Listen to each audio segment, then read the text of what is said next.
นะโมตัสสะภะคะวะโตอะระหะโตสัมมาสัมพุทธัสสะนะโมตัสสะภะคะวะโตอะระหะโตสัมมาสัมพุทธัสสะนะโมตัสสะภะคะวะโต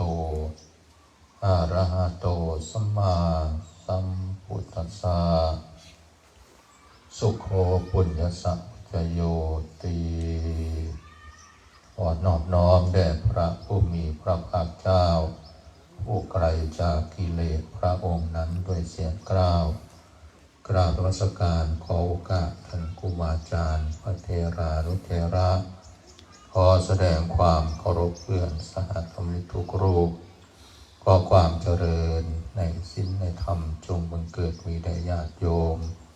สาธุชนที่ได้มาร่วมในการทำบุญในวันนี้โดยทั่วกันทุกท่านทุกคนในโอกาสนี้สาธุ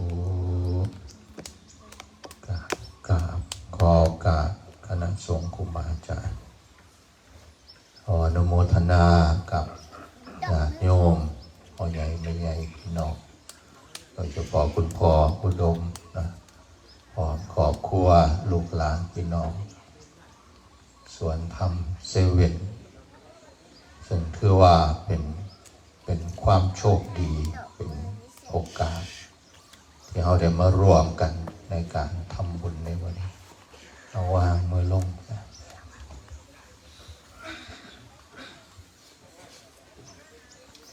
ขอใส่เวลาจะพอสมควรแต่ว่าจักสิได้สำใดได้เอาตามกำลังแต่ว่ามากเห็นแล้วก็ดีใจนำทางคณะเจ้าภาพก็จะมคิดว่าเป็นมากเทื่อที่สองป่ะเทื่อที่สองหรือเทื่อที่สามเทื่อละหลายปีแต่ว่าก็บางเทื่อเป็นนิมนต์กันบางปีก็ยากบางปีก็มีภาระก็เลยบ่ได้มาแต่ว่าก็ได้ติดตามข่าวเรื่องบุญเรื่องการปฏิบัติและการอนุโมทนาอยู่อันนี้คือว่าเป็นส่วนหนึ่งที่น่าชื่นชมเพราะว่าชีวิตเฮานี่มันเป็นเรื่องที่เฮาสิต้องเอาประโยชน์ให้ได้ถ้าเฮาบ่สามารถเอาประโยชน์ได้อันนี้ก็เป็นเรื่องที่น่าเสียดายชีวิตเฮาก็ต้องหาทางที่เฮาสิแบบป้องกันภัยอันตรายในชีวิตในจิตใจในวัฏสงสารอันนี้ก็เป็นเรื่องที่เฮาสิต้องแสวงหาแล้วก็บ่ควรประมาทในชีวิตคือหนึ่งล่ะบ่ให้ชีวิตเฮามันมีทุกข์มันมีปัญหาหลายภายนอกก็ดีภายในก็ดีปัจจุบันนี่หรือว่าต่อไปอนาคตจนถึงตายจากโลกนี้อันนี้เป็นเรื่องที่เขาที่ต้องบ่ประมาทในชีวิตแล้วก็ชีวิตเขาก็ต้องบ่ให้เป็นหมันบ่ให้เป็นหมันเปล่าคือเกิดมาแล้วบ่ให้มันแบบว่าเพื่อนก็บ่ได้หยังจังซี่นะได้อยู่แต่ว่าบางคนคือกันก็บ่ได้มีอยู่เพื่อนก็บ่มีดีอยู่แต่ว่าก็ดีแบบบ่ถึงที่สุดอันนี้เฮาทั้งหลายกันต้องพิจารณาโดยธรรมซึ่งเฮาก็ต้องทำความเข้าใจในชีวิตเฮาให้มันได้ว่าอันใดที่เฮาควรละอันใดที่เฮาควรปล่อยควรวางอันใดที่เฮาควรเริ่มควรสร้างควรมี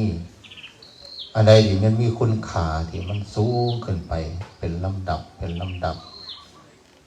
อันนี้เป็นเรื่องที่เฮาสิต้องเรียนรู้แต่ว่าสรุปลงมาแล้วสิ่งที่สำคัญที่สุดก็คือตัวเฮากับปัจจุบันนี่นะอันนี้สำคัญที่สุดคือบางเทื่อมันก็อยากดีอยากได้บุญอยากไปสู่สุคติอยากไปนิพพานแต่ว่าบางเทื่อเฮายังแบบบ่สามารถที่สิ เข้าใจในการที่เขาสิรับผิดชอบตนเองหรือว่าบ่เข้าใจในการที่เขาสิเอาประโยชน์ในปัจจุบันมาเถื่อความฝันความอยากได้ความอยากมีอยากเป็นมันคือมันก็เลยเป็นเรื่องยากมันยากย้อนหยังมันยากเพราะว่ามันขึ้นไปไกลโพดบางคนขึ้นไปหอดคนยุคภาษีอานขึ้นไปหอดซาต่อคนจักภพจักศาสตร์อนาคเตกาเลมันว่าอยากได้อยากมีอยากเป็นในอนาคตการบางทีก็ลืมว่าปัจจุบันนี่เจ้าของนี่เฮ็ดหยังทำหยังแล้วสิ่งที่เฮาควรได้สิ่งที่เฮาควรละมันต้องเริ่มต้นที่ปัจจุบันนี้อันนี้ก็จะเป็นส่วนหนึ่งที่เฮาต้องสรุปว่าชีวิตเฮาเนี่ยสำคัญที่สุดที่เฮาที่ต้องจัดการกับปัจจุบันให้มันได้แล้วก็ชีวิตเฮาส่วนหนึ่งเฮาก็ไปให้ความสำคัญกับภายนอกทั้งวัตถุทั้งเงินทองทั้งหน้าที่การงานเกียรติยศชื่อเสียงอันไหนก็แล้วแต่ละที่มันเอาไปนำบ่ได้แต่ว่าเฮาก็หลงหรือว่ายึดมั่นถือมันแม้แต่บางเทื่อเฮาก็ไปให้ความสำคัญกับคนอื่นจนลืมจิตใจตนเองอันนี้มนว่าบ่ให้เฮาให้ความสำคัญเลยคือชีวิตเฮาอยู่ร่วมกันเนี่ยมันมีความผูกพันกันอยู่แล้วการที่เฮาดูแลกันเนี่ยมันเป็นการปฏิบัติธรรมอย่างหนึ่ง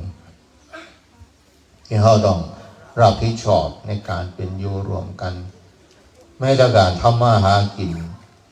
ก็เป็นการปฏิบัติธรรมอย่างหนึ่งบางคนอาจจะไปคิดว่าโอ้ซุ่มทำงานซุ่มแบบยังมีธุรกิจกิจการ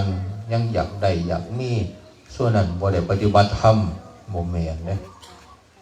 เพราะพระพุทธเจ้าสอนให้เฮาเอาประโยชน์การได้ประโยชน์นั่นคือการปฏิบัติธรรมประโยชน์พระพุทธเจ้าสอนไว้ประโยชน์ปัจจุบันประโยชน์ภายภาคหน้าประโยชน์อย่างยิ่งประโยชน์ตนประโยชน์คนอื่นประโยชน์ทั้งสองอันนี้เฮาก็มองดูว่าชีวิตเฮานี่เฮาได้ประโยชน์ตั้งแต่เบื้องต้นหรือว่าท่ามกลางหรือว่าที่สุดหรือยังเพราะว่าชีวิตเฮาเกิดมาเนี่ยประโยชน์เบื้องต้นนี่เป็นเรื่องที่สำคัญอยู่เลยคันว่าเฮาเข้าใจยังไงว่าเบื้องต้นเฮาต้องเฮ็ดเฮาต้องหาเฮาต้องมีเฮายังสิบ่ทุกข์ถ้ามันเฮ็ดบ่ได้หาบ่ได้หรือว่ามันบ่สามารถที่สิได้ดังใจที่เฮาคิดอยากได้อยากมีอยากหาอันนี้เฮาก็ต้องยกระดับจิตใจเฮาให้มันอยู่เหนือสิ่งเหล่านั้นแต่ว่าก็ผู้ใดได้ผู้ใดมีผู้ใดเป็นก็ต้องรู้จักใช้ทางโลกก็ต้องทำทางธรรมก็ต้องสร้างเพราะว่าสิ่งเหล่านี้มัน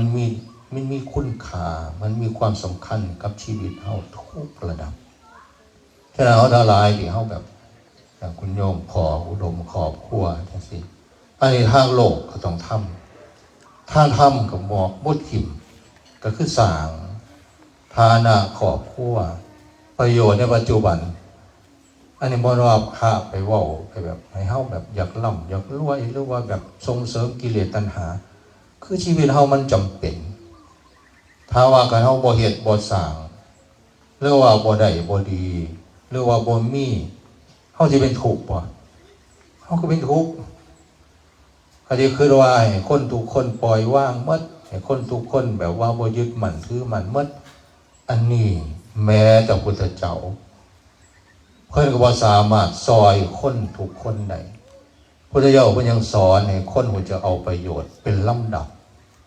มันสิมีหลักการปฏิบัติอยู่ข้อหนึ่งที่เพิ่นว่าธัมมานุธัมมะปฏิคือปฏิบัติธรรมสมควรแก่ธรรมการเฮาอยู่ในฐานะใดที่มันสมควรเฮาก็เฮ็ดฐานะนั้นให้มันดีถ้าว่าเป็นลูกเป็นหลานเป็นเด็กเล็กเด็กน้อยเป็นนักเรียนที่ปฏิบัติธรรมแนวใดต้องเรียนต้องศึกษาต้องหาความรู้ใครเป็นเด็กน้อยบ่หัดอ่านหัดเขียนอ่านหนังสือบ่ออกเขียนหนังสือบ่ได้ค เขาสิมีปัญหาในการเป็นอยู่รวมกันในสังคมในชีวิตของเขาเพราะอย่างเขาอ่านหนังสือบ่ได้ตัวหนังสือบอกยัยมาอ่านหนังสือบ่ออกไปใส่มาใส่ก็บ่ได้ลำบากเว้าก็บ่เป็นเหมือนภาษานั่นภาษานี่จังสั้นจังสี่เว้าก็บ่ได้คันเขาบ่สามารถที่จะอ่านออกเขียนได้ชีวิตเขาเป็นอย่างไรเป็นทุกข์อันนี้เขาจะต้องปฏิบัติธรรมอย่างการเรียนการศึกษาที่ต้องมีความขยันมีความตั้งใจสุจิปุริฟังคิดอ่านเขียนเพื่อให้เขาอย่างเพื่อให้เขามีความหูเมื่อเขาสามารถมีความหูแล้วชีวิตเขาก็จะพ้นทุกข์ในระดับหนึ่งแม้จะเขาแบบมีชีวิตที่เขาแบบแสวงหาพุทธเจ้าสอนให้เขาปฏิบัติธรรมเหมือนกันได้ไหมปฏิบัติธรรมจะไหนอุทานะสัมปทาอารักขสัมปทากัลยาณมิตรตาสมชีวิตาถ้าเวลาเขาสิทำงานทำมาหากินดำเนินชีวิตนี่ถ้าเขาขี้คร้านหรือว่าเขาบ่ดูพวกมันเนี่ยมันยากดีๆนะเพราะว่าจะเป็นการแสวงหาทางโลกก็ดีแสวงหาทางธรรมก็ดีก็เริ่มต้นอยู่ว่าความขี้คร้านอันขี้คร้านก็ปล่อยว่างเนี่ยมันอยู่ใกล้กันอยู่เนี่ยคือบางคนว่ากูบ่อยากได้หยังดอกกูปล่อยว่างก็เลยบ่เฮ็ดหยังบางคนว่าโอ้ยผมบ่อยากได้ดอกเจ้าอาวาสผมบ่อยากเป็นพระดังผมบ่อยากมีชื่อเสียงผมเมื่อยแล้วก็ผมก็บ่อยากยึดมั่นถือมั่นเธอบ่เป็นหยังเลยขี้คร้านถ้าเราขี้คร้านแล้วทางโลกก็เฮ็ดให้ชีวิตเฮามีปัญหาเพราะหยังเพราะมันมีความขยันโอ้โหจักเฮ็ดโอ้โหจักหาทางความรู้ทางความสามารถก็บ่เกิดขึ้นเมื่อเฮาบ่มีความขยันสิ่งเหล่านั้นก็จะเป็นเหตุแห่งความทุกข์แต่ว่าขยันแล้วมันบ่ฮู้จักเก็บบ่ฮู้จักรักษามาเรื่อได้มากกว่าบุญเหลือเห็นพวกเฮ็ดงานมื้อละ300 400เมื่อยมื้อนึงตั้งแต่เช้าจนค่ำเมื่อยเฮ็ดงานแต่บ่ฮอดยามมื้อแลงก็กึบก็ระลึบกึบๆพุ่นว่าหมดบ่ถึงชั่วโมงเฮ็ดงานมาหมดมื้อนั่นเมื่อยจนบ่แห้งบ่ทันยังมื้อแลงก็สัตว์ไป2 ขวดหมดแล้วขวด1หมดแล้วขวด2เขาย่อมเนี่ยสัตว์ขวด3ไปมาเป็นไดล่ะเป็นดีบัดนี้หามาเมื่อยจนบ่ฮู้เท่าใดบัดสุดท้ายเป็นจังได๋หมดเพราะหยังเพราะเขาบ่จะเก็บรักษาบางเทื่อเฮ็ดงานเหตุการณ์ขายกิ่งขายของอันใดก็แล้วแต่ล่ะเก็บมาจนฮอดวันที่15ก็ได้เงินหลายเติบแล้วเว้ยฮอดวันที่15เลขเด่นมันมาเด้อมันเด่นมาทั้งพุ่นแล้วก็เด่นมาทั้งพี่แล้วพวกขายลอตเตอรี่ก็สิแม่นแบบส่งถึงฮอดใส่แล้วฮอดวัดแม้แต่พระก็ยังขายให้พระก็บ่ได้ว่าการพนันได้พระก็โหเสี่ยงโชคเพิ่นว่ามันเทื่อซุ่มขายลอตเตอรี่ก็ฮู้จักเว้าเลยว่าจังได๋ฮู้บ่โอ้ยอาจารย์ซอยขาน้อยแน่ผู้ใดครูบาอาจารย์เพิ่นก็เมตตาซะแล้วบัด2 ครูก็แล้วซอยเขาเพิ่นว่าขอให้เขาได้ขายเพิ่นว่าอันนี้บ่เล่นซื่อๆดอกบ่มีดอกสิมีทางอื่นบ่ล่ะแถวนี้บ่มีดอกแม้แต่โยมบางคนได้มาแล้วเฮ็ดมาหามาเมื่อยลำบากบัดสุดท้ายแล้วเป็นจังได๋เอาไปใส่เอาไปกินเอาไปเล่นบัดสุดท้ายมันก็เลยบ่คุ้มค่าเมื่อยมาเฮ็ดมาทำมาลำบากแต่ว่าเอามาใส่หมดง่ายๆบางเทื่อบ่ได้อิหยังเพราะว่าเฮาไปหลงไปเล่นกับการพนันอบายมุขอันนี้มันเป็นเรื่องไกลตัวเด้แต่ว่ามันอดบ่ได้พออย่างมันเป็นของแบบยั่วยวนมันเป็นของแบบเฮ็ดให้เฮาหลงได้ง่ายพอมันเป็นอยู่ในกามคุณให้เฮาแบบคือกระเทศเรามันมีความรู้สึกว่ามันคือสิดีมันคือสิม่วนมันคือสิได้สิร่ำสิรวยธรรมชาติของคนนี่มันหมักง่ายคือจิตใจเฮามันไหลไปทางต่ำเขาจะหาเงินกับซุ่มแบบจิตใจมันแบบว่าได้ง่ายๆนะอ่อนไหวง่ายๆคนที่ถือหลอกคนที่แบบถือยังพวกมิจฉาชีพหลอกนะเขายังมาหลอกเอาความโลภมาหลอกเขาว่าสิให้จังสั้นเขาว่าสิให้จังสี่สิได้จังสี่สิได้จังสั้นบางเทื่อก็มันอยากได้โหดคือว่ามันจะได้ง่ายๆลงทุนแบบ10,000สิได้100,000ลงทุน100,000สิได้1,000,000 บางคนมันก็ความโลภเขาขอบง่ำอันนี้คือสิหูอยู่หรอกโยมก็ได้เขาข่าวหลายอยู่อันซุ่มมิจฉาชีพเพื่อมันก็ว่าแบบโอ้ยให้เฮาหลงเสือมันหลงเสือเป็นแต่อยากได้เป็นแต่อยากรวยเป็นแต่อยากมีซุ่มนั่นก็ว่าเป็นแต่ย่านมันคือเฮาสิถือจับคือเฮาสิแบบโอ้ยมีปัญหานั่นนี่เสียเงินในเขาแต่ว่าจะไหนก็แล้วแต่ละให้เฮาฮู้ว่าสิ่งเหล่านั้นมันเป็นสิ่งที่เฮาสิต้องบ่ประมาท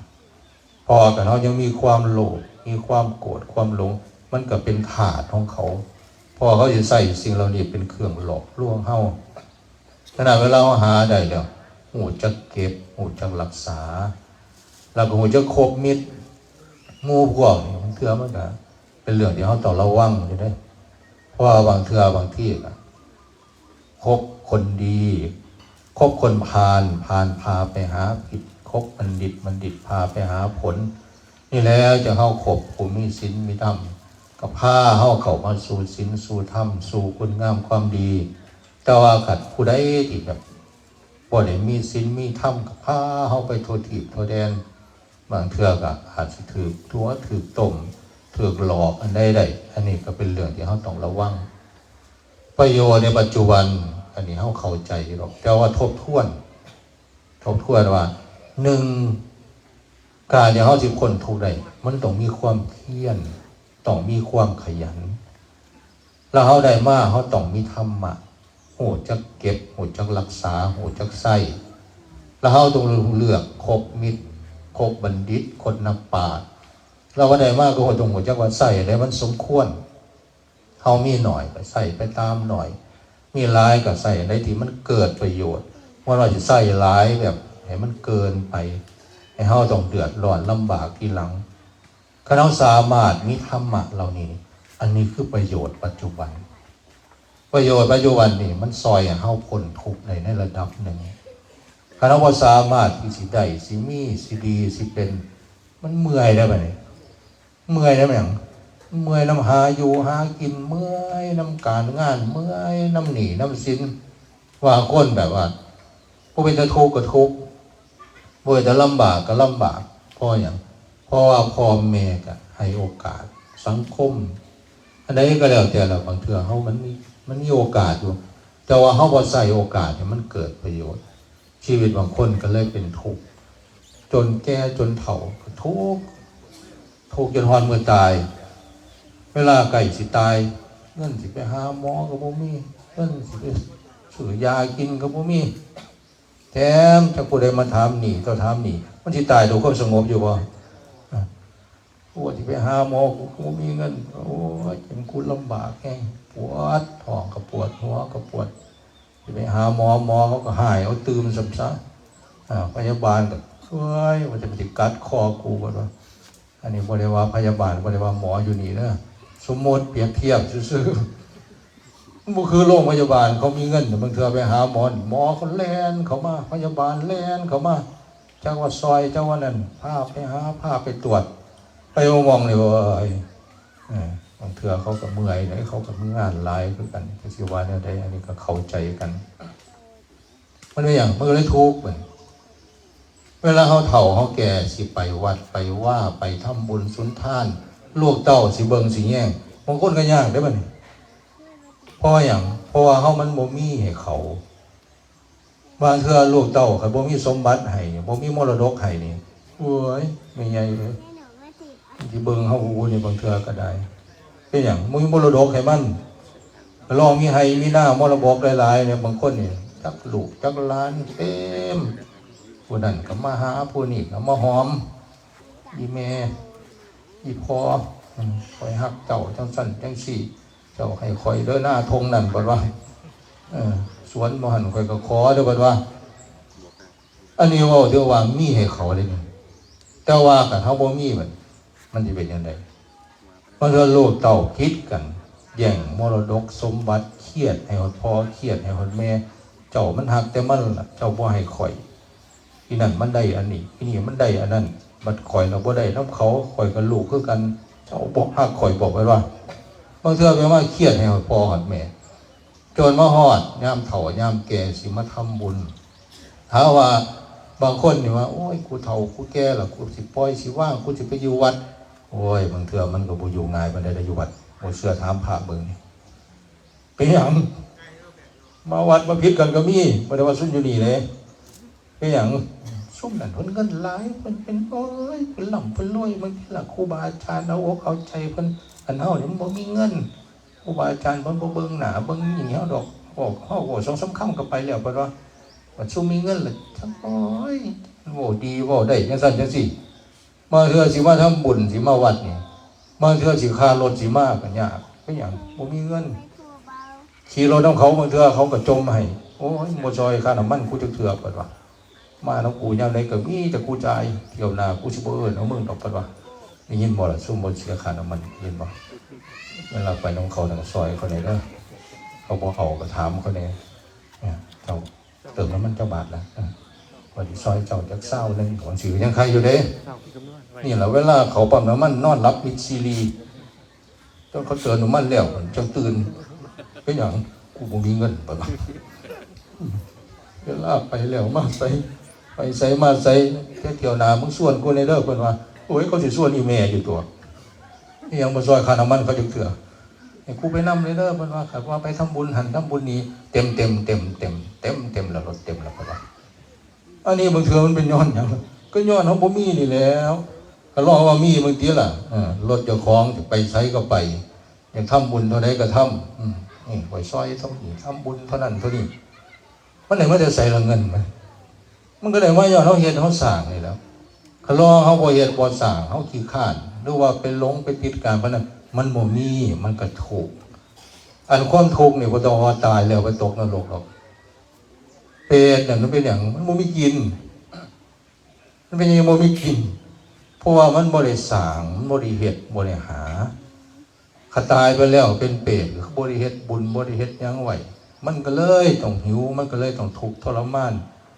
กินหยังก็บ่ได้กินคือเขาแล้วมันเป็นเปรตมันมีกรรมของมันเขาเฮ็ดบุญไว้เขากินแนวดีๆเขาก็ได้กินแต่ว่าเฮานี่มันบ่ทันได้เป็นเปรตตอนตายมันเป็นเปรตตอนหยังตอนเป็นไปใส่มาใส่เองเขากินแซ่บๆเจ้าของได้เกิดน้ำลายโอ้ยกูก็อยากคือกันว่ากูก็บ่ได้กินว่ากูบ่มีเงินเห็นเขาไปเที่ยวหันหม่องดีๆงามๆคืออย่างเมืองสวรรค์นี่เขาจะไปเที่ยวปุ่นเที่ยวปี่ไปเห็นนั่นเห็นนี่ดีๆงามๆโอ้ยกูไปบ่ได้ดอกเป็นหยังล่ะกูบ่มีเงินบ่ว่าอยู่ไสบัดนี้อยู่นรกอยู่หม้องใดล่ะก็อยู่ในความทุกข์นั่นแหละบัดนี้นั่นก็ผิดกันด่ากันผัวเมียก็เจ้าไปใส่กินเหล้าเล่นเจ้าบ่สนใจผัวก็ว่าเมียมึงก็ด่าแต่กูคักเหลือบัดว่าโอ้ยไปมากก็เลยเป็นผี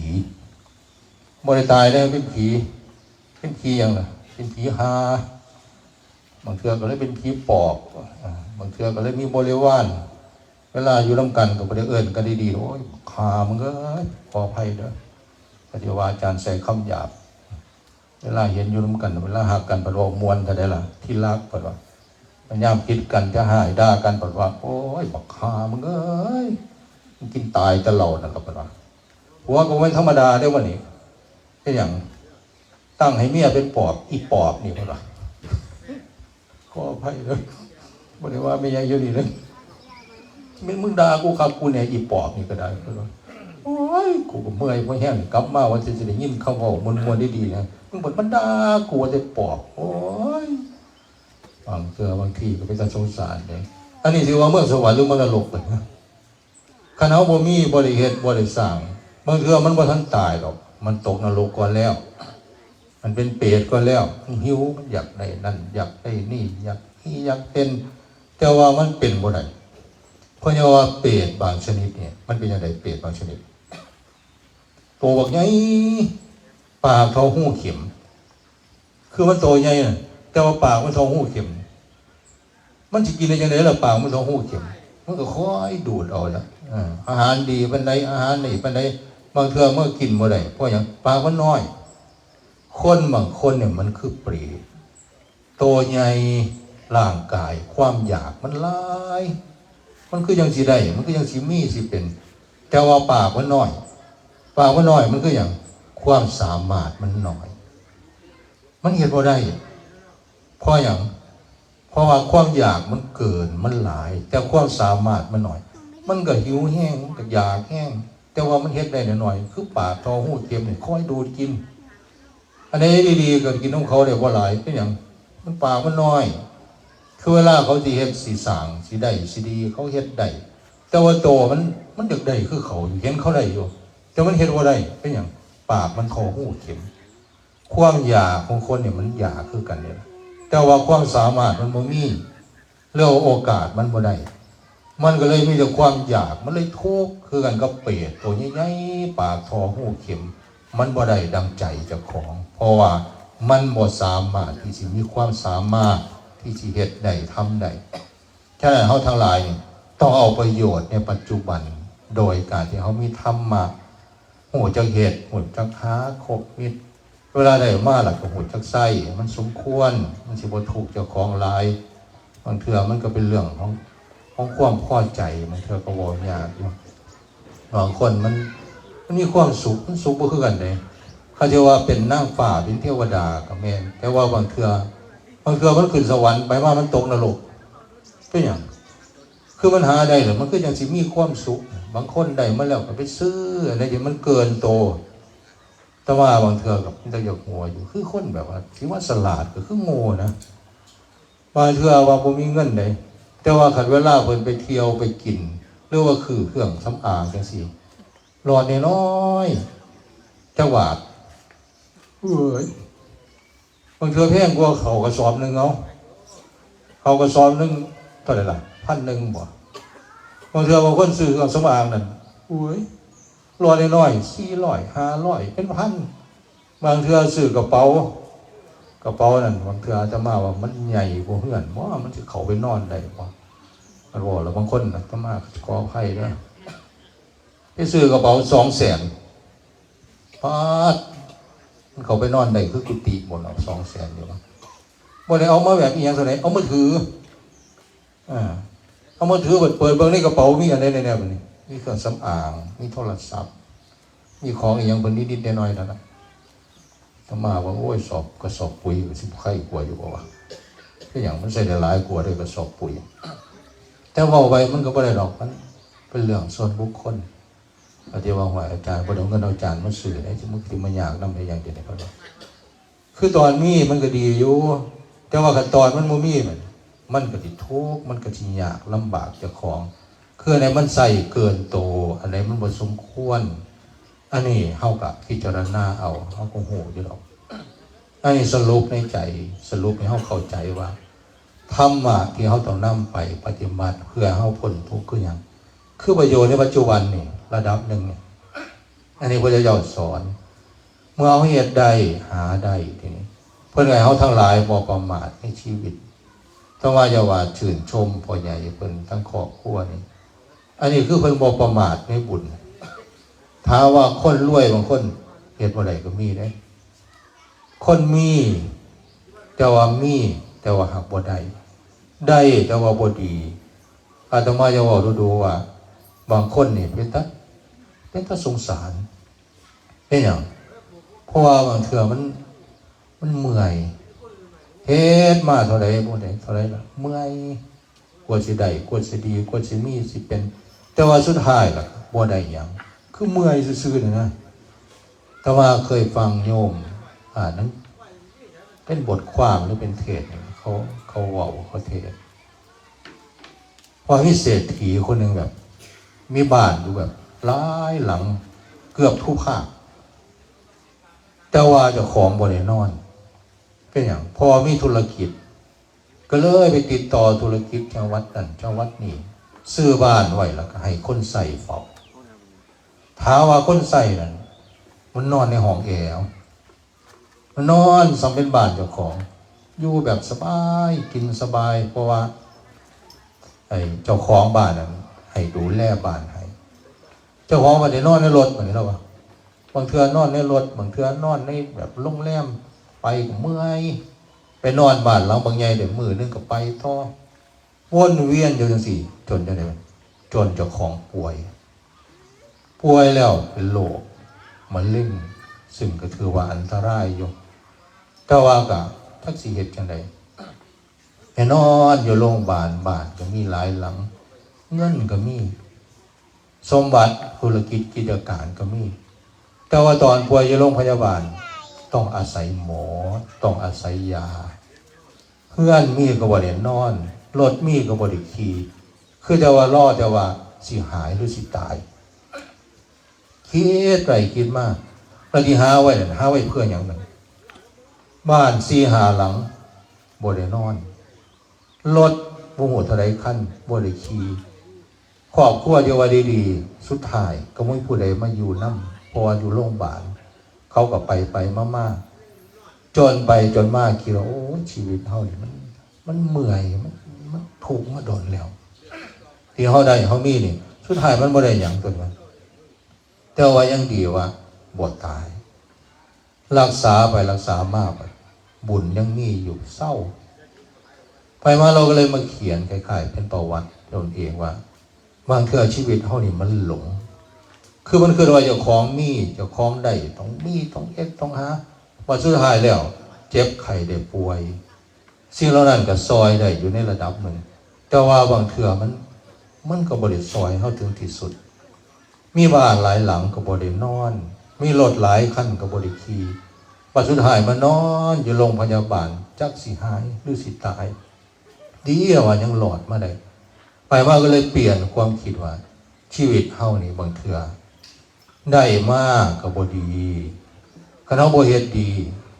หรือว่าได้มาดีจังได๋สุดท้ายมันก็บ่สามารถสิเอาไปนำได้ก็เลยเปลี่ยนความคิดกลับเป็นคนแบบมีธรรมะขึ้นมาบัดฮู้จักปฏิบัติธรรมฮู้จักอยู่แบบชีวิตแบบให้มันมีคุณมีค่าทางจิตใจสมบัติที่มีก็ฮู้จักทำบุญฮู้จักให้ทานอันนี้ยังดีเด้คือยังบ่สายจนเกินไปอาตมายังมีสโลแกนอยู่ว่าทางโลกก็ต้องทำทางธรรมก็ต้องสร้างพระเจ้าสอนเนี่ยเฮาบ่ประมาทในชีวิตในการแสวงหาเมื่อหามาได้แล้วก็บ่ให้ประมาทอีกเหมือน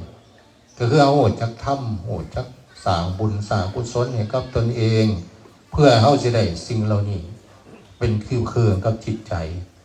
เวลาที่เฮาแบบบ่ป่วยบ่ไข้บ่หยังนี่มันก็บ่ได้คิดหลายเด้แต่เวลาเฮาป่วยเฮาไข้เวลาเฮาสิตายหรือเวลาที่มันแบบโอ้คันผู้ใดไปเบิ่งโรงพยาบาลเด้อหรือว่าแบบเวลาเจ็บเวลาป่วยนี่อาตมาว่ามันเป็นธรรมะสำคัญอยู่เด้แต่ไม่ได้อาตมาจังซี่ไอ้น้อโรงพยาบาลบางเทื่อเฮาก็คิดว่าเฮาแบบเฮาก็มีในสิ่งที่คิดว่าเฮาก็สิอิหยังได้พอสมควรจังซี่นะมีสื่อมีเสียงมีลูกศิษย์ลูกหาหรือว่าบอกญาติโยมสิเฮ็ดที่นั่นสินี่ให้ก็เฮ็ดได้แต่ว่าเวลาเขาไปนอนโรงพยาบาลแล้วมันคิดฮอดหยังบ่ว่ามันคิดฮอดศีลมันคิดฮอดธรรมมันคิดฮอดกรรมฐานมันคิดฮอดศีลนี่เลย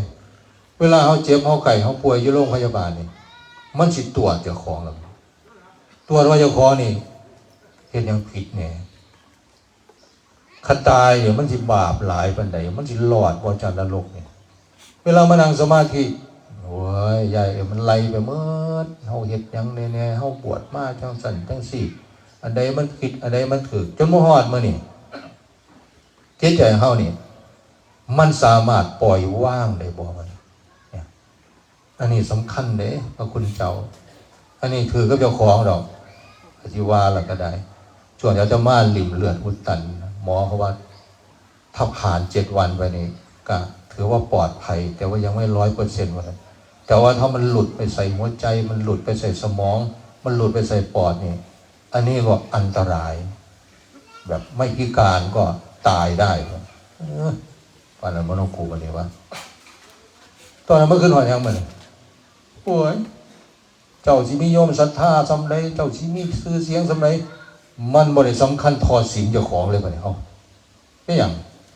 พอนั่งสมาธิมันคือทบทวนขัด7 มื้อเนี่ยกูตายสมมติ7 มื้อกูแบบเป็นยังก็แล้วแต่ละกูสิรอดจากนรกบ่มันถามเจ้าของกูสิรอดจากเป็นเปรตรอดจากอบายภูมิบ่เพราะนั้นสมาธิไปมันคิดเลยป่ะเนี่ยกู กูเฮ็ดหยังผิดแน่นอนเคยเฮ็ดนั่นเฮ็ดนี่ตั้งแต่บวชใหม่ๆมาจนฮอดป่านนี้ศีลจนฮอดซุมื้อนี่กูเป็นจังไดมันบ่ได้บอกว่าให้เจ้าของอันนี้มันตัวเองมันเนาะมันตัวหยังมันตัวบาปเพราะว่าสร้างสิตายเท่าหาเครือเสือสิตายเท่าหาเหลาใครเวลาใกล้สิตายมันสิเท่าหาบุญเท่าหาบาปฉะนั้นเฮาทั้งหลายพระคุณเจ้านี่เฮาอย่าไปคืนเล่นๆเด้คือว่านึงล่ะบ่มีผู้ใดฮู้สองว่ามันบ่แม่นอันใดที่มันนี่เฮายังสามารถแก้ไขได้เฮายังบ่ทันตายโอ้ยมันบ่แน่นอนแม้แต่โยมก็คือกันซุมื้อนี้มันตายง่ายตายเร็วตายแบบบ่ได้สั่งได้เสียกันก็มีบางเทื่อมันเป็นเรื่องที่แบบเห็นแล้วก็โอ้ยก็สิว่าเป็นตาย้านก็เป็นตาย้านนะแต่ว่าคันเฮามีบุญเนี่ยมันก็ถือว่าบรรเทาเพราะไปนั่งสมาธิมันตรวจเจ้าของตรวจศีลฉะนั้นชีวิตเฮาทั้งหลายนี่จึงต้องมีศีลจึงต้องละบาปให้มันหลายที่สุดคันเฮายังอยู่เนี่ยเฮายังอยู่กับบาปอยู่เฮายังแบบบ่มีศีลอยู่นี่มันเป็นเรื่องที่น่าเป็นห่วงที่สุดปัจจุบันก็เฮ็ดให้เกิดปัญหาเฮ็ดให้เกิดความทุกข์เวลาใกล้สิตายก็ทุรนทุรายในจิตในใจฉะนั้นศีลจึงเป็นเรื่องที่เฮาต้องสำรวมระวังบ่ว่าสิเป็นพระบ่ว่าสิเป็นโยมเวลาเฮาป่วยเวลาเฮาไข้เวลาเฮาคิดว่าเฮาสิบ่รอดอันไหนมันสิมาสอยไปธรรมะกรรมฐานต่อมานี่เลือดอุดตันขานี่ยืนได้บ่ถึง3 นาทีมันปวดแห้งเพราะว่าขานี่มันคือเลือดมันไหลลงบ่ได้แล้วมันไปตันแล้วมันแบบมันไหลขึ้นไหลลงบ่ได้แล้วมันบวมมันพอมันบวมมานี่ไอ้เลือดระบบการสร้างเส้นเลือดใหม่มันก็สิดันไปในกล้ามเนื้อของเฮานี่พอเวลานั้นมันปวดมันพอเลือดมันไปบ่ได้ยืนว่ามันจะ2-3 นาทีเนี่ยแบบปวดแล้วต้องนั่งลงกระหม่อมหรือว่าหามือมากดไปเพราะฉะนั้นมันปวดจนนอนบ่ได้กินยาแล้วก็บ่ได้นอนก็บ่ได้นี่คือหยังได้ลุกมานั่งสมาธิได้รู้ว่าพิจารณาสมาธิเราบ่อยู่บัดนี้เป็นหยังพุทโธแล้วก็แล้วธัมโมแล้วก็แล้วสังโฆแล้วก็แล้วเป็นหยังปาดโธกูก็ปวดก็จะว่ามันย่างจงกรมกับปาดโธย่างก็สิบ่ได้นั่งก็สิบ่ได้จนเฮ็ดหยังไว้อาศัยสมาธิหายใจเข้าลึกๆหายใจออกอยู่กับลมหายใจให้หลายที่สุดเลยพยายามอยู่กับลมหายใจเพราะให้หยังเพราะให้มันลืมปวดเล่นลมดึงลมสั่นดึงลมยาวหายใจเข้าหายใจออกเบิ่งลมอยู่หั่นล่ะจนสติเฮามันอยู่กับลมเป็นส่วนใหม่เวทนามันก็มีอยู่มันเริ่มเบาลงมันเริ่มผ่อนลงจนไปมาจนหลับตื่นขึ้นมาก็ปวดอีกบัดนี้จนเอาอย่างว่าพิจารณาบัดนี้เอาธรรมมาพิจารณาเห็นเวทนาในเวทนาเพิ่นว่าก็คือเห็นปวดแล้วก็พยายามพิจารณาว่ามันบ่เที่ยงมันบ่เที่ยงดอกบ่เอาแต่ไหนมันก็บ่เที่ยงแท้ล่ะมึงยังเที่ยงดอกว่าอย่างบ่นี่มันก็ตายตอนนั้นล่ะว่าเบิ่งมันปวดก็เบิ่งมันแล้วก็พยายามปล่อยวางมันปล่อยวางมันปล่อยอารมณ์ไปเสพเวทนาน่ะจนสุดท้ายมันต้องอยู่กับการปล่อยวางให้ได้ถึงมันสิทุกข์เด้แต่ว่าก็ต้องบอกใจเจ้าของว่าปล่อยวางบ่ยึดมันบ่เอามันเป็นของแบบให้เฮาต้องทุกข์ต้องทรมานก็อยู่กับมันไปอาจจะว่าจะมาคิดในใจว่าโอ้ยบัดสุดท้ายเวลาเฮาไข้เฮาป่วยนี่สิ่งที่เฮาที่ต้องแบบตอกย้ำเจ้าของคือหยังคือศีลคือตอนนั้นน่ะก็มันบริสุทธิ์หรือว่ามันแบบว่าบ่ได้เป็นล่วงเกินหยังมันก็สิสบายจิตใจเฮาก็จะบ่เศร้าหมองแต่ว่าก็ต้องไปคืนตอนนั้นล่ะมันทำบาปไว้มันไปบ่ได้ดอกเพิ่นว่าเป็นหยังยังตกนรกเพราะมันไปบ่ได้เวลาใกล้สิตายมันนั่งสมาธิก็สิคืนเห็นอย่างนิทานเขาบอกลูกบอกพุทโธพุทโธแล้วก็พุทโธบ่ได้แล้วมีแต่ปาดโธลูกบอกว่าอรหังอรหังก็อรหังบ่ได้มันงมแต่บ่หอยก็อรหอยอันนี้เพิ่นเปรียบเทียบเด้นี่ถ้าเฮานี่เฮ็ดหยังก็แล้วแต่ความเคยชินนี่คันสิบอกว่าปล่อยว่างเด้อแม่ที่ปล่อยว่างอย่างนั้นมีแต่กูค้อนฟาดหัวมึงนี่ที่เพิ่นว่ากูเจ็บปานนี้กูปวดปานนี้มึงสิกูปล่อยว่างเพิ่นว่ามันเป็นหยังบ่ได้ฝึก ฉะนั้นเขาทั้งหลายจะต้องมาฝึกในการให้การเสียสละการลดละฉะนั้นการที่เขาได้มาสร้างบุญสร้างกุศลนี่เขาสิล่ำสิรวยสิห่างสิมีสำได้พุทธเจ้าได้เพิ่นให้เขานี่บ่ประมาทในชีวิตที่ว่าได้เทศไว้อนุบุพพิกถาทานให้เขาให้ศีลก็รักษาเพื่อให้เขาได้ไปสู่สุคติไปสู่ที่ดีที่งามอันนี้คือส่วนที่เขาแบบสามารถเอาประโยชน์ได้แต่ว่าคนเขาบอกให้เขาหลงมันเขาว่าท่านตายหรอกแต่ว่าเขาสามารถคือกันกับมีความสุขความสำเร็จคือสวรรค์แต่ว่าคนบ่ให้หลงเลยเวลามีแล้วได้แล้วให้มันหูจักใส่ให้มันเกิดความสุขในตนเองเกิดประโยชน์ในการเป็นอยู่รวมกันเพราะว่าในสังคมเฮานี่การเอาหมู่จักให้หมู่จักแบ่งปันหมู่จักซอยเหลือกันมันก็สิคือกันกับเป็นเปรต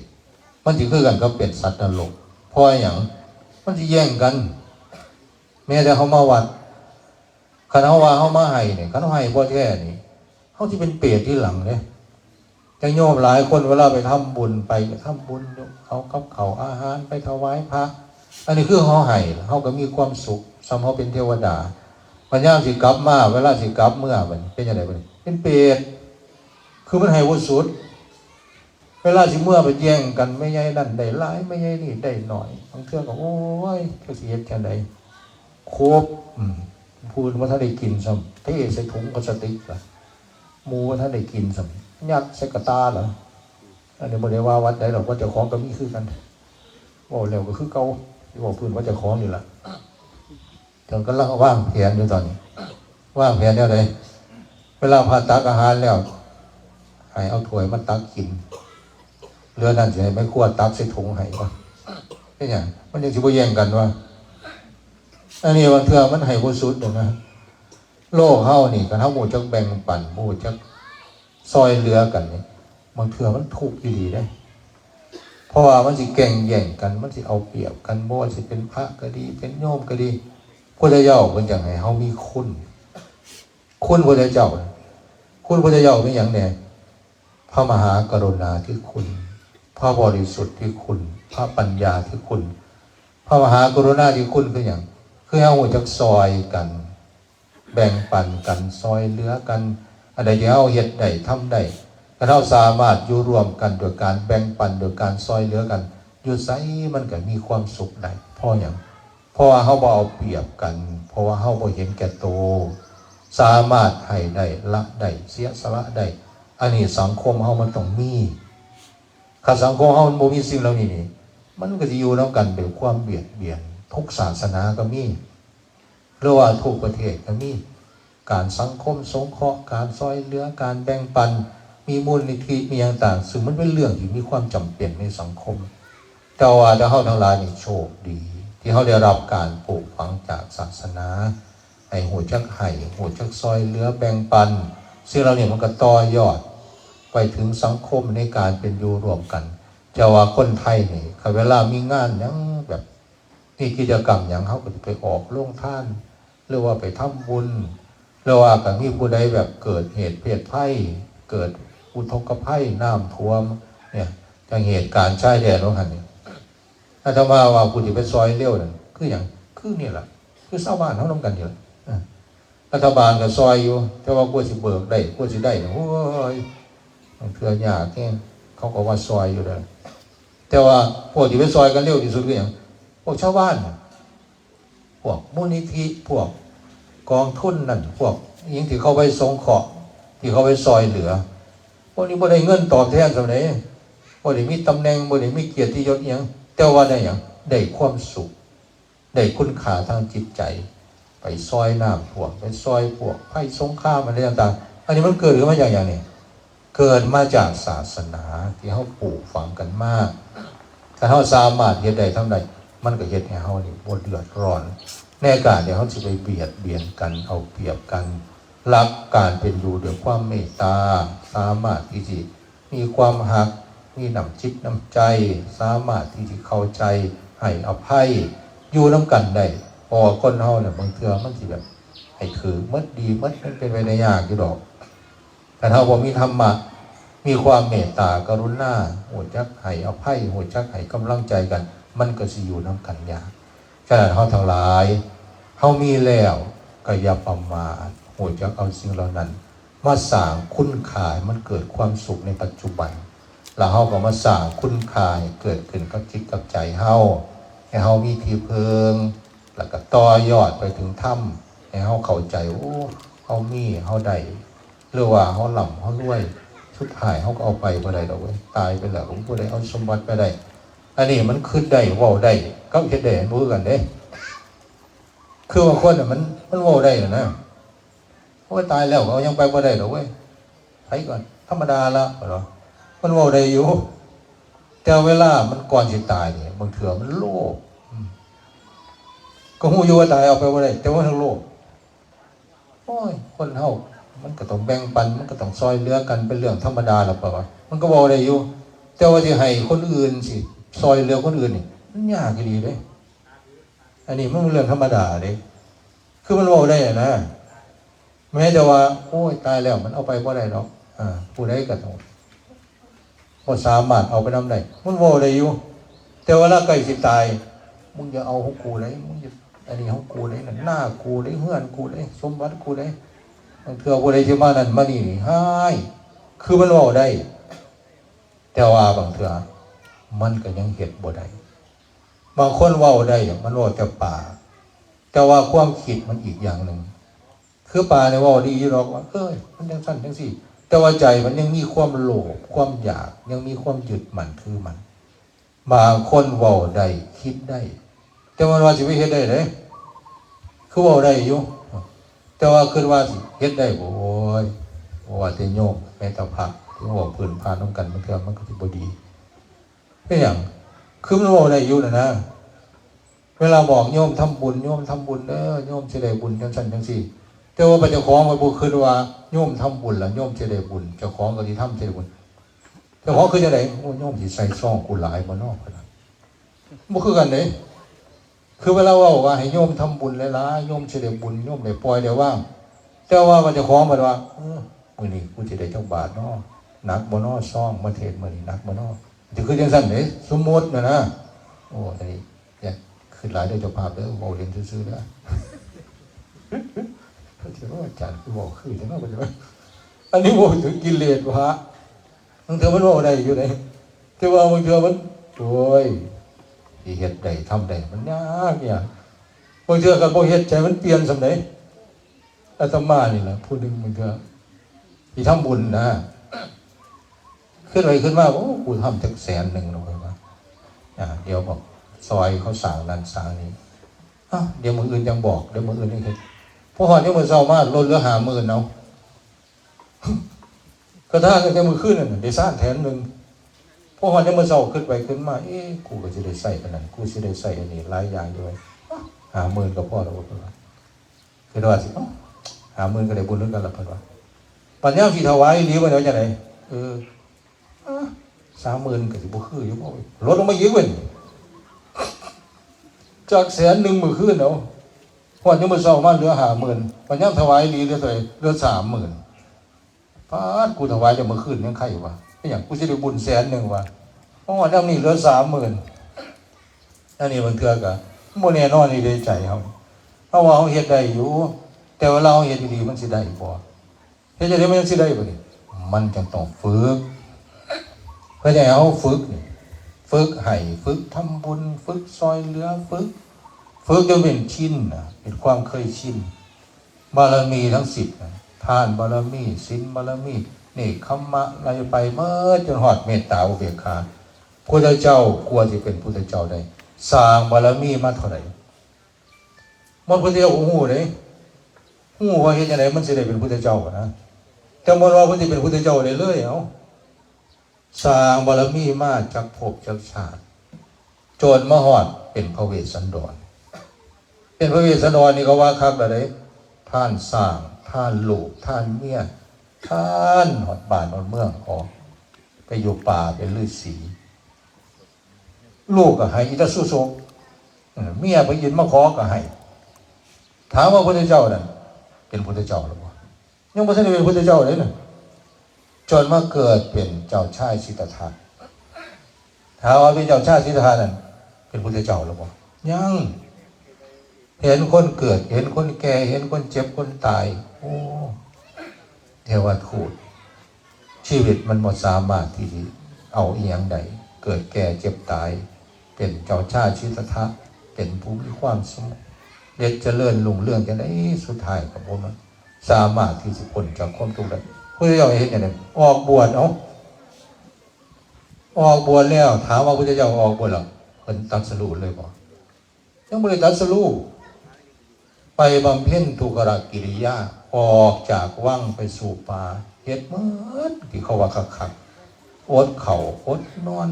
ทรมานบำเพ็ญจนสุดท้ายจนเกือบตายแค่นั้นว่าเปลี่ยนบำเพ็ญทางจิตเข้าใจในชีวิตคืออริยสัจสี่ตัดสรุปธรรมเป็นพุทธเจ้าอันนี้ถามว่าการที่พุทธเจ้าเป็นตัดสรุปบ่ว่าคนหูแล้วเข้าใจแล้วคนสิสามารถเป็นพุทธเจ้าได้เฮาก็คือกันนี่ถามว่ากลัวเฮาสิมาบวชได้ครูบาอาจารย์หรือว่าบวชสิอยู่ได้นี่มันธรรมดาบ่ต้องอดต้องทนต้องสู้กับกิเลสตัณหาหาวิธีเอาตัวรอดเจ้าของกลัวที่ผ่านได้แต่ละปีบ่เชื่อก็ถามครูบาอาจารย์มื้อที่ละกลัวเพิ่นสิอยู่ได้เนี่ยอย่างพระอาจารย์วัชรินทร์เนี่ยจังเพิ่นหน้าตาดีๆรูปหล่อเพิ่นจังได๋คืออยู่ได้ขอเข้ามาเด้ออาจารย์เด้อเพิ่นอดทนว่าคนเจ้าคนนี้คือกันคอยเหตุคอยสร้างบ่ว่าฮู้บ่ว่าบ่ฮู้เด้คือฮู้อยู่ว่าบวชมันดีนี่แต่ว่าบางเทื่อสิมาอยู่เป็นพระได้แบบมีความสุขหรือว่าอยู่แล้วก็ขึ้นปฏิบัติโอ้ยยายเอ้ยบวชก็มาแล้วขี้ข้านบวชมาแล้วบ่อยากปฏิบัติก็มีบางเทื่อก็บวชมาแล้วก็อยากไปเล่นอยากไปกินอยากไปเที่ยวคือกันแต่ว่าเฮ็ดจังได๋อดเอาแล้ววันสิดีเลยเด้อดเอาแล้วก็ต้องฝึกมันนี่อาตมาจังซี่เอาที่ไปเดินธุดงค์มันว่าเจ้าของเก่งมันว่าเจ้าของดีเป็นพระอริยะเป็นพระอรหันต์ได้เป็นหยังนี่กิเลสมีหยังเอ่ยบ่เห็นซื่อๆตัวมันอยู่ข้างในบ่คิดว่าสิบ่อยากได้เมียบ่อยากได้คือกันเป็นหยังอดเอาโอ้ยยายเอ้ยมันสิเป็นธรรมดาบ่อันนี้คือโอ้ยการปฏิบัติคือสิดีคือสิเป็นพระอริยะอรหันต์โอ้ยก็หันคืออะไรอย่าหันหน้าหันหลังหันไปหันมาถ้าบ่ไปเฮ็ดจังซั่นบ่ไปปฏิบัติซั่นเป็นหยังมันอยากสึกอาตมาบวชใหม่ๆเนี่ยโอ้ยยายเอ้ยย่างออกวัดว่ามันเดินจงกรมบ่เป็นหยังเด้อยากสึกเห็นเขาสึกไปเห็นเขาแบบอันนี้ไปแล้วมาหาหลวงพี่บ่สึกบอกว่าผู้สาวบ้านนั้นถามข่าวอยู่เลยบ่ว่าทำได้สิสึกบ่ป๊าดว่ากับผู้เฒ่าถามข่าวกันยังพอว่าอีกจังนึงผู้สาวถามข่าวอ่ะซึกง่ายบ่ล่ะเพิ่นว่าบวชเอาเสาศาลาบ่เขาว่าปาดเขามาเห็นเขามาหาเขามาเว้ามันคืดไปแล้วอดบ่ได้เฮ็ดจังได๋ไปเดินธุดงค์ไปฝึกไปหัดตั้งแต่ปานนั้นมันก็ยังบ่ทันอันนี้อยู่บางเทื่อก็ได้มันก็ยังคืดไปตัวที่ตัวเดียวอยู่เฮาเฮ็ดได้มันเฮาก็สู้กับมันต่อไปแล้วเฮ็ดไปเฮ็ดมาเฮ็ดไปอยู่ไปอยู่มามันก็ผ่านไปแต่ละปีไปมามันก็เฒ่าแต่ละอย่างเลยนี่หันไปเบิ่งเข้าห้องน้ำเลี้ยงแหวนเบิ่งปาดหัวกูคืองอกหลายตัวยอมผมบ่ได้คือโยมสำนักก็ยอมได้ก็สิยอมคือกันได้ยายต่อมาเนี่ยมันให้งอกอยู่หน้าผากเนี่ยมันไปงอกอยู่งอนตอก็บ่ได้มันงอกอยู่หน้าผากเนี่ยโอ้ยกูเฒ่าเติบตัวนี่ว่าเนี่ยมือแหวนปีละจักหน้าแลจักหน้าดำจักฝ่าขึ้นปาดตะกี้กูบอกกูไข้แน่อยู่อย่างนี้กูก็ยังเฒ่าอยู่ป่ะแล้วเดี๋ยวนี้กูก็เฒ่าไปเรื่อยๆตัวนี้ว่ายังไงบางคนเพิ่นยังบอกคืออาจารย์เพิ่นว่าอาจารย์คือเฒ่าแห้งแต่เพิ่นว่าป้าเจ้าจะมาถามข่อยก่อนนะบ่ข่อยสบายดีบ่ข่อยเมื่อยบ่ข่อยไปธุดงค์เป็นยังไงเจ้าก็บ่ถามข่อยแน่นอนว่าเห็นหน้าข่อยเพิ่นว่าอาจารย์คือดำแห้งแต่เพิ่นว่าว่าข่อยก็ฮู้ว่าข่อยดำอยู่ดอกว่าซั่นเนาะอันนี้เราให้ฟังว่าเฮาทั้งหลายกลัวเฮาสิคิดได้กลัวเฮาสิเข้าใจมันต้องมาฝึกจังได๋เฮานั่งอยู่นี่ก็คือกันนี่คิดว่ากันเฮาปล่อยเฮาว่างโอ้กู ตายเอายังไปบ่ได้หรอกคนว่าถ้าว่าตอนนี้แบ่งให้ลูกมันระบบมรดกนะตายเอาไปบ่ได้นะแต่ว่าก็จะแบ่งให้มันเหมือนเดิมมีหลายคนอยู่เลยแบ่งให้แล้วเขาบ่เลี้ยงบางคนมาอยู่วัดตอนนี้โอ้ยไอ้แม่หน่อยใจแง่งคนว่าลูกบ่เลี้ยงลูกบ่เบิ่งบ่แย่งแบ่งสมบัติให้มันก็บ่สนใจคนว่าโอ้อันนี้ก็เป็นบทเรียนด้วยกันได้ยากนะแต่ว่าจะได้ก็แล้วแต่ละเฮาทั้งหลายก็ต้องเข้าใจว่าสิ่งเหล่านี้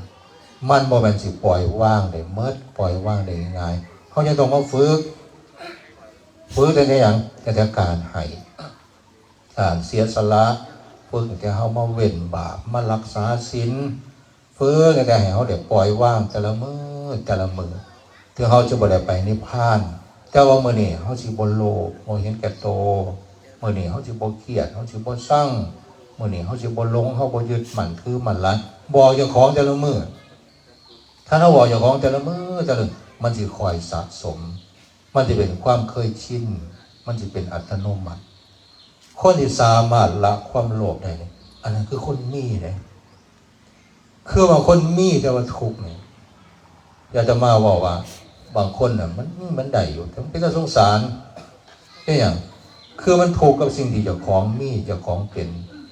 บางคนมีก็เป็นแต่เสียดายมีแล้วก็บุกหมดจะเอาไปใส่มันเกิดประโยชน์เกิดคุณค่าแต่บางคนมีแล้วน่าชื่นชมน่าอนุโมทนาพอสามารถเอาไปต่อยอดบุญต่อยอดธรรมให้มันเกิดประโยชน์แต่ว่าทางคุณพ่ออุดมก็ดีครอบครัวก็ดีพี่น้องก็ดีอันนี้เห็นแล้วอ่อนซ่อนน้ำเพราะว่าการจัดงานปฏิบัติธรรมหรือว่าการใส่สถานที่ให้เกิดธรรมมันเป็นสิ่งที่มีคุณค่ากับจิตใจเฮาอันนี้แหละคือสิ่งที่เฮาสิได้ถ้าว่ามรดกสมบัติบ้านซองเงินซ่านตายแล้วเอาไปนำบ่ได้เฮาก็เอาประโยชน์จังได๋ก็คือใส่มันเกิดประโยชน์ในปัจจุบันนี้ให้มันดีให้มันได้คุณค่าให้มันได้ธรรมะได้สติได้ปัญญาจะเอาสถานที่เนี่ยมาเป็นที่ปฏิบัติธรรมทานก็ได้ให้เฮาก็ได้รักษาศีลนำภาวนาเฮาก็ได้ภาวนานำอันนี้คือว่าเป็นปัญญาเป็นสิ่งที่มีคุณค่าซึ่งว่าสิเฮ็ดได้ทุกคนในการที่สิเฮ็ดจังซี่ทำจังซี่แต่ว่าเฮาบ่ได้เฮ็ดคือผู้ใหญ่เฮาก็อย่าไปน้อยใจเด้เขาจะโอ้ยกูบ่มีบุญคือเพิ่นโอ้ยกูบ่ได้เฮ็ดบ่ได้บริจาคบ่ได้มีสถานที่ปฏิบัติธรรมคือเฮาเฮ็ดหยังได้เฮาก็เฮ็ดอันนี้ว่า1หูจักเฮ็ดหูจักหาให้เฮาสามารถที่สิสำเร็จได้มันสิบ่ได้ทุกข์ในปัจจุบัน2หามาได้แก้วใส่มันเกิดประโยชน์สิบ่ได้ทุกข์สิบ่ได้แบบว่าให้เฮาไปหลงไปยึดมั่นถือมั่นเอามาต่อยอดให้มันเกิดบุญให้มันเกิดธรรมให้มันเกิดคุณค่าเพื่อให้เฮาสามารถที่สิเข้าใจในสิ่งเหล่านี้จนสามารถที่สิบ่หลงบ่ยึดมั่นถือมั่นได้คือให้มันมีไว้คันเฮามีไว้แล้วเฮาสิปล่อยว่างได้เฮาสิอิหยังได้มันก็เป็นเรื่องที่แบบเฮาบ่ได้คิดหลายแต่ว่าคันบ่มีล่ะเฮาสิคิดว่าสิไปปล่อยว่างเลยนี่บางเทื่อบางคนมันก็ยังแบบมันบ่ได้ละแค่นะบ่ได้ละจริงนะบางเทื่อบ่ได้ว่าให้เฮามีสุคนได้แต่ว่าคันมันมีไว้ได้นี่คือกันก็เฮาแบบระวังที่เฮาบ่ทันมีบุญเฮาละบาปแล้วเฮาสิปล่อยว่างเลยกับเฮาแบบละบาปแล้วเฮามีบุญแล้วเฮาจะปล่อยว่างเฮาสิเอาหยังคือเฮาเนี่ยละบาปนี่ถือว่าเป็นเรื่องที่สำคัญที่สุดคันเฮาละบาปได้ถือว่าเฮาสิบ่ได้เป็นกรรมเป็นเวรละคันเฮาละบาปได้แล้วเฮาสิเฮ็ดบุญบ่บางคนอาจจะคิดว่าโอ้ยกูก็บ่บาปนะเว้ยกูบ่เฮ็ดหยังทำหยังชั่วแต่กูทำบุญอยู่บ่กูว่ากูละบาปได้ละก็ดีคันมันบ่ทำบาปอีกนะแต่ว่ามันสิแน่ใจซำใดล่ะเพราะมันสิบ่ทำมันถ้าสมมุติว่าก็ธรรมะเฮาบ่ถึงบัดนี้สิให้เฮาปล่อยเฮาว่างให้เฮาไปนิพพานเลยมันสิเป็นจังได๋มันคันเฮาสามารถปล่อยว่างได้ไปนิพพานได้โดยที่เฮาบ่ต้องไปคิดไปหลงไปยึดมั่นถือมันเลยอันนี้มันบ่เป็นหยังคือมันปลอดภัยแต่ว่าเฮาเนี่ยมันส่ำใด อาจารย์มาจะว่าพุทธเจ้ามันจะให้เฮาบ่ประมาททานก็ให้ศีลก็ให้รักษาภาวนาก็ให้ทำศีลก็ต้องมีสมาธิก็ต้องเฮ็ดปัญญาก็ต้องเจริญเพื่ออย่างไรเพื่อให้มันแบบว่ามีให้มันไว้ให้มันพร้อมบ่ว่าจะโยมเลยแม้จะพระเนี่ยถ้าว่าบวชว่าเป็นพระแล้วสิบ่ให้ทำบุญหรือว่าแบบถือว่าเฮาแบบเป็นพระแล้วเฮาบ่ต้องทำรับอย่างเดียวบ่แม่นแม้แต่พระก็ต้องทำถามว่าพระที่แบบเป็นพระเท่ากันนี่บ่คือกันเด้ครูอาจารย์บางองค์เพิ่นให้ทานเพิ่นสามารถที่สิเอาทานน่ะไปต่อยอดให้เกิดประโยชน์หลายองค์ที่แบบน่าชื่นชมน่าอนุโมทนาที่เพิ่นเฮ็ดได้บุญเพิ่นเด้พระบางองค์อาจารย์บางรูปเจ้าวาดบางวัดเนี่ยเฮ็ดห้องน้ำอยู่3 ปีก็บ่แล้วขออภัยแล้วมันดูถูกเด้ไม่ยังเฮ็ดบ่แล้วบ่มีคนมาทำบุญบางเทื่อบ่มีทบาทโอ้คนใดก็มีบ่อิ่มก็มีเอาเป็นย้อนหยังอ่ะก็ย้อนบุญเฮานี่แหล้วถามว่าในครั้งสมัยพุทธกาลพระศิวลีไปไสมาไสก็มีแบบคนอุปถากเทวดาอุปถากแม้พระพุทธเจ้าก็ยังถามว่าไปในพระศิวลีมาบ่คันพระศิวลีมาบ่ต้องย่านไปเลยบ่อดดอกเฮาโอภาษาบ้านเฮานะแต่ว่าคันบ่มีพระศิวลีล่ะต้องหาทางบิณฑบาตเด้เพราะหยังเพราะว่าซั่นมันสิลำบากมันสิอดในการเดินทางอันนี้เห็นชัดเลยว่าแม้จะพระก็บ่คือกันแล้วย้อนหยังมันก็ย้อนประเทศบุญนี่แหละฉะนั้นเวลาเฮาทำบุญทำอย่างนี้เฮายังจะไปดูถูกนะบางคนจะโอ้ยมีแต่ทานบ่รักษาศีลบ่ปฏิบัติอันนี้เฮาบ่ฮู้นำเพิ่นดอกฉะนั้นอย่าว่าบ่ฮู้นำเพิ่นมาโอ้เพิ่นทานเพิ่นก็ให้ศีลมันก็รักษาภาวนาปฏิบัติเพิ่นอาจสิเก่งกว่าเฮาก็ได้อย่าสิไปเว้าแบบเข้าข้างเจ้าของหรือไปตัดสินคนอื่นว่าโอ้ยนี่จะทำบุญแต่ว่าปฏิบัติบ่ปฏิบัติเพิ่นอาจสิปฏิบัติดีกว่าเฮาก็ได้แต่ว่าเพิ่นให้ทานเพิ่นมีบารมีทั้งนั้นเพิ่นก็ให้หลายองค์ครูบาอาจารย์อย่างหลวงพ่อสิมคิดเนี่ยอาตมาเห็นข่าวเพิ่นเป็นซอยหาเพิ่นอันนี้เป็นเรื่องที่น่าอนุโมทนานะเพิ่นเด้เพราะหยังเพราะบุญเพิ่นต่อยอดบุญให้เกิดคุณเกิดค่าให้เกิดประโยชน์เฮาเฮ็ดได้เฮาก็เฮ็ดตามกำลังเฮาเฮ็ดบ่ได้เฮาก็อนุโมทนานำเพิ่นจังซี่อันนี้คือบุญบ่คือกันแต่ว่าบางองค์น่ะมีหยังมีแต่สิไปขอบัดนี้เห็นผู้ใดมีจังซั่นจังซี่กูไปขอเพิ่นคันเฮามีนิสัยขอเฮาก็สิมีแต่ขอบัดนี้เป็นหยังคืนหมู่จังซี่เราเจ้าของน่ะนะก็สิสร้างนิสัยในความเป็นเปรตให้เจ้าของขอใครนะเพราะว่าจะว่าเป็นเปรตพอมีความอยากว่าอยากให้อยากแบ่งปันนี่อยากได้เห็นผู้ใดว่าเพิ่นนั่นคือสิมีผู้นี้คือสิได้ผู้นั้นคือสิเป็นโอ้ยเฮาไปขอเพิ่นว่านะคือว่าสิไปขอคือว่าจะเอาไงมันสิได้นิสัยขอบัดนี้คือเห็นผู้ใดมีผู้ใดได้เดี๋ยวไปขอนำเขาเจ้าของก็เลยบ่คิดว่าเฮาสิเฮ็ดจังได๋ให้เฮาเป็นผู้ให้เฮาสิเฮ็ดจังได๋เป็นผู้เสียสละเฮาเฮ็ดจังได๋เฮาจังสิมีบารมีการที่เฮาสิมีบารมีการที่เฮาสิได้มาน่ะต้องให้ไปก่อนให้เพื่อไปดึงหยังไปดึงบุญมันเข้ามาหาเฮา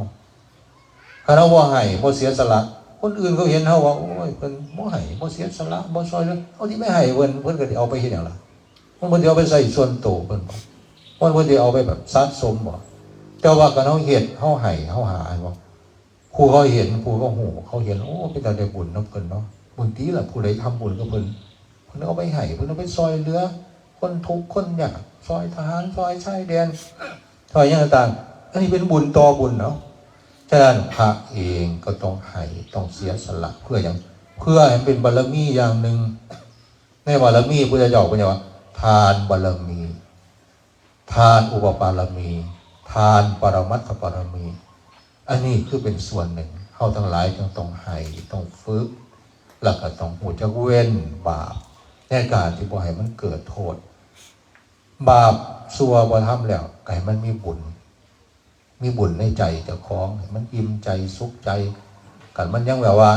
มสามารถที่จะปล่อยว่างได้ไปนิพพานได้โอ้ยกูก็ยังมีบุญของกูอยู่เว้ยนี่นะมันจะบอกเจ้าของอย่างสิถ้ากูตายไปกูบ่ได้ไปนิพพานเอ้ากูบ่เป็นยังพอมันเฮ็ดเต็มทีละอยากปล่อยอยากว่างอยู่แต่ว่าใจมันยังบ่ได้ธรรมะมันยังบ่ถึงก็ยังสบายใจว่าเฮามีบุญขณะเฮาทั้งหลายทานก็จังต้องให้ศีลก็ต้องรักษาภาวนาก็ต้องทำแต่ว่ากับผู้ใดบ่สามารถที่จะเฮ็ดให้ได้ให้ดีให้มีให้ร่ำให้รวยหรือว่าชีวิตมันมีปัญหาในการเป็นอยู่ความทุกข์อย่างต่างๆสุดท้ายเพิ่นก็ให้มีธรรมะเข้ามาอย่างคือเฮาจักปล่อยจักว่างคือเฮาเฮ็ดแล้วหาแล้วมันบ่ได้ก็ให้เข้าใจว่าโอ้มันก็ธรรมดาเว้ยชีวิตมันก็มีได้มีเสียมีสมหวังมีผิดหวังถึงเฮาบ่ร่ำบ่รวยแต่ว่าเฮาก็บ่อยากทุกข์กับมันหลายเพราะหยัง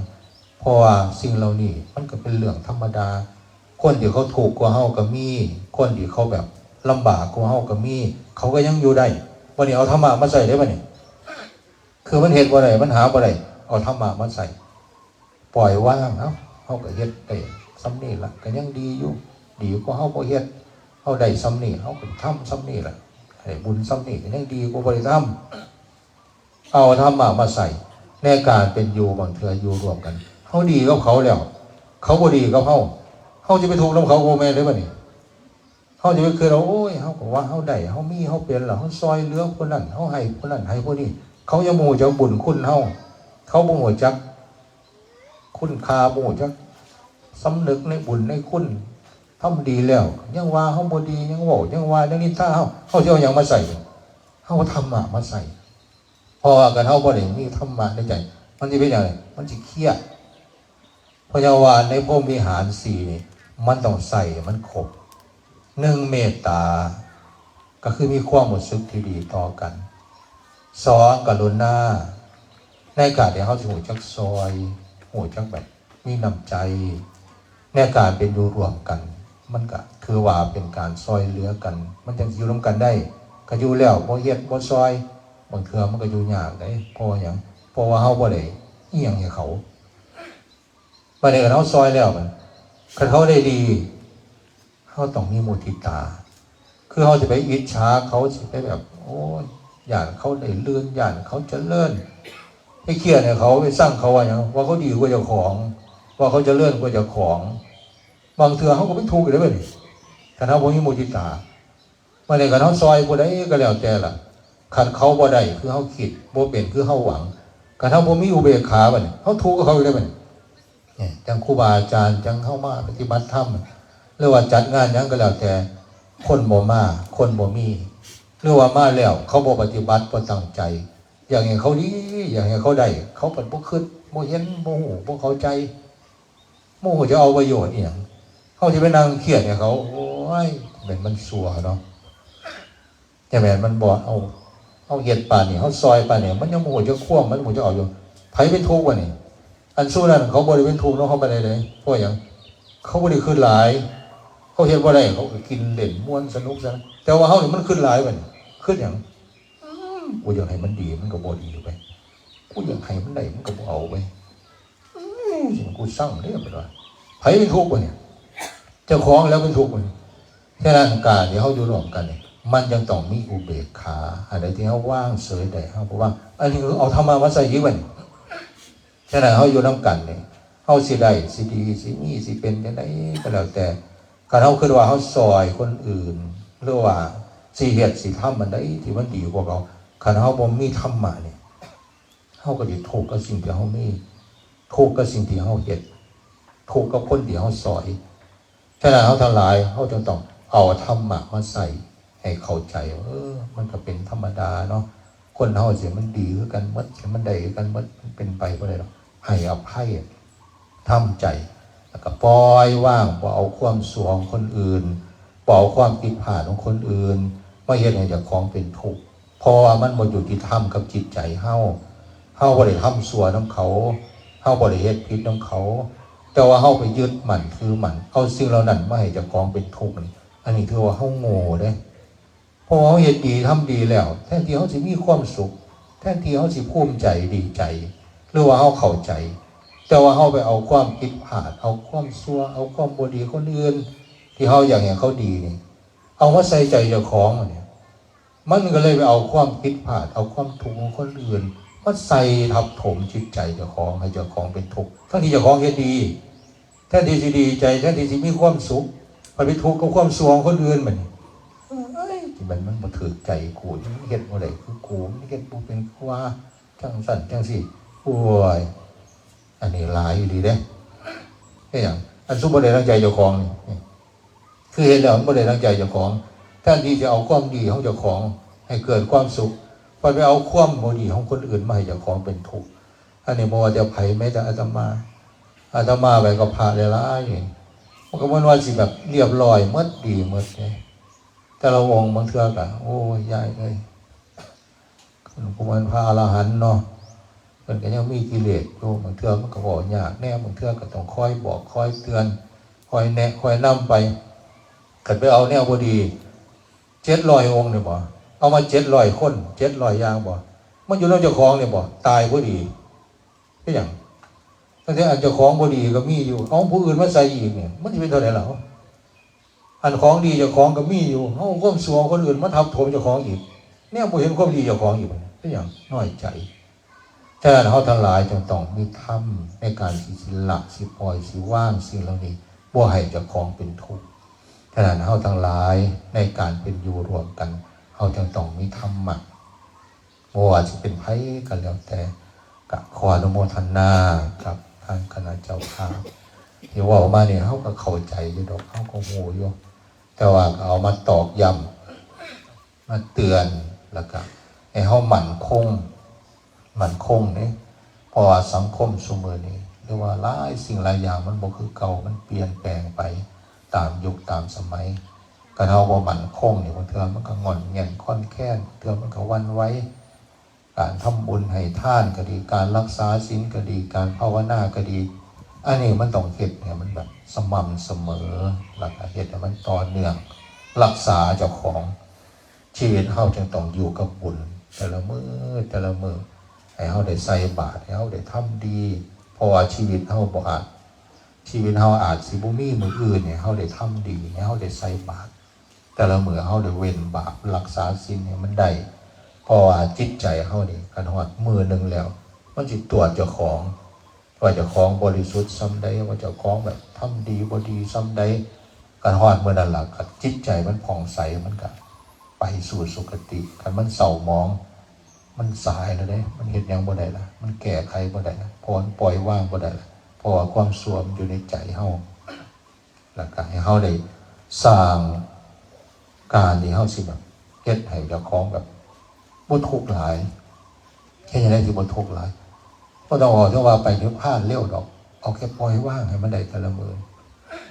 บอกเจ้าของเวลามีหยังขึ้นโอ้ยมันธรรมดามันบ่เที่ยงดอกเดี๋ยวมันก็ผ่านเดี๋ยวมันก็พ้นจะไปยึดมั่นถือมั่นอีหยังล่ะแกชีวิตเฮาอยู่บ่ต้องก็ตายจากกันล่ะปล่อยว่างให้มันได้แต่ละเรื่องแต่ละมื้อให้มันเป็นนิสัยเป็นความเคยชินคนใดที่ปล่อยว่างได้คนใดที่มีธรรมะนี่เป็นคนโชคดีนี่เด้เป็นหยังมันบ่ทุกข์หลายมันบ่เมื่อยมันบ่เสียเวลากับคนอื่นอันนี้เฮาเบิ่งเจ้าของเด้อ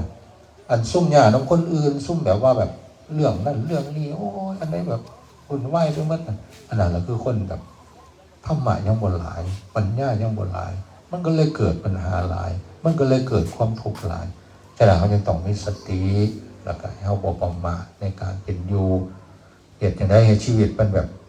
ง่ายๆแต่ว่าบ่มักง่ายสบายแล้วก็ให้เฮารู้จักแบบผ่อนคลายด้วยธรรมะที่เฮาสิละสิปล่อยสิว่างให้มันได้ชีวิตเฮาบางเทื่อมันเมื่อยมันหลายมันทุกข์มันทรมานมันวุ่นวายมันนิ่งโอ้ยเท่าไรมาแล้วบางเทื่อมันก็เป็นแต่สงสารเจ้าของได้ถ้าเราสามารถที่สิปล่อยว่างได้มันคือให้กำไรนั่นคือการกับซอยเจ้าของอันไหนบ่เป็นตาเขียดก็อย่าเขียดอันไหนบ่เป็นตาสร้างก็อย่าสร้างอันไหนบ่เป็นตาวุ่นวายก็อย่าไปวุ่นวายหลายพอปล่อยว่างได้ก็ปล่อยว่างอันนั้นคือการให้กำไรกับจิตใจเจ้าของที่บ่ให้เฮาเป็นทุกข์ก็ขอเป็นกำลังใจกับทางคณะเจ้าภาพให้เฮามั่นคงในความดีซึ่งเฮาดีอยู่แล้วหรือว่าเฮาเฮ็ดมาก ถือว่าเป็นสิ่งที่มีคุณค่าอยู่แล้วแกเอาได้เฮ็ดต่อไปหลักเฮ็ดจังไดมันสิดีขึ้นไปกว่าเดิมเฮ็ดจังไดสิมันได้ประโยชน์ในส่วนที่มันเกิดคุณค่าประโยชน์ตนนี่แหละถือว่าเป็นสิ่งที่สำคัญที่สุดเอาที่ซอยคนอื่นได้ส่ำใดแต่เฮาซอยเจ้าของบ่ได้ก็เป็นเรื่องที่น่าเสียดายเป็นเรื่องที่น่าเป็นห่วงฉะนั้นเฮาซอยเจ้าของให้เอาซอยเจ้าของให้มันได้แล้วเฮาก็ซอยคนอื่นนำในส่วนบุญก็ดีในส่วนธรรมก็ดีขอความเจริญงอกงามในศีลในธรรมในคุณงามความดีจงบังเกิดมีแก่เฮาทั้งหลายให้ยิ่งขึ้นไปโดยทั่วกันทุกท่านทุกคนด้วยเถิด